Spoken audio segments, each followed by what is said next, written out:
السلام عليكم، مرحبا بكم في قناتي وقناتكم سمية المزابية. كنتمنى تكونوا كلكم بخير وعلى خير وانتم كتشوفوا هذا الفيديو. سمحوا لي على هذه الغبره اللي غبرت عليكم، ولكن كانت عندي واحد الظروف هي اللي خلاتني نغبر. اليوم بغيت نشارك معكم واحد الكيك اللي راه حتى بديتها، وعاده قلت والله حتى ننزل هذا الفيديو، راه شحال هذا ما بقيت نزلت حتى شي فيديو. المهم راه كندير شحال من حاجه، ولكن ولا فيه واحد العجز، ولات فيه بزاف ديال الخمول، ما بقيت كاع جربت حتى شي حاجه معكم. المهم هنايا غادي نشارك معكم هذا الكيك اليومي، كيجي طالع زوين ودرتو في هذا المول، كيجي رائع. غندوزو مباشره. هنا راني بديت، ولكن قلت والله تنزل هاد المقادير معكم. هنا خديت هاشوار، درت فيه 4 ديال البيضات. هاد الكيكه زوينه وسهله وكتوجد دغيا دغيا بالهاشوار. ما كتبقايش تضربي كاع حسب الخلاط وغتجي هادي وغتجي هادي، المهم ساهله. هنايا 4 ديال البيضات، كاس ديال سنيده، وكاس ديال الزيت. بالنسبه للكاس اللي عبرتي به الاول كتبقاي تعبري به. درت واحد شويه ديال الفاني للتنسيم، ولا شويه ديال القشور الحامض اللي بغيتي. درت كاس ديال الحليب. غادي نطحن هاد المكونات مزيان في الهاشوار كما قلت لكم، ولا المولينيكس اللي عندكم.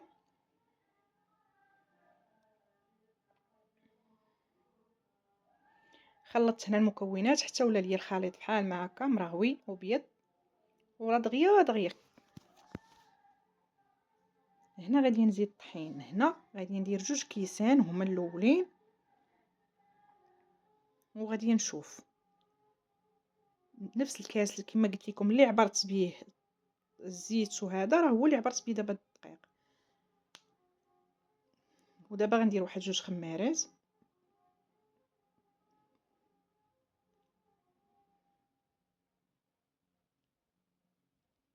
وغادي نعاود نطحن هادشي كامل تاني ونشوف الخليط كيفاش غيخرج، واش خفيف ولا هو هذاك.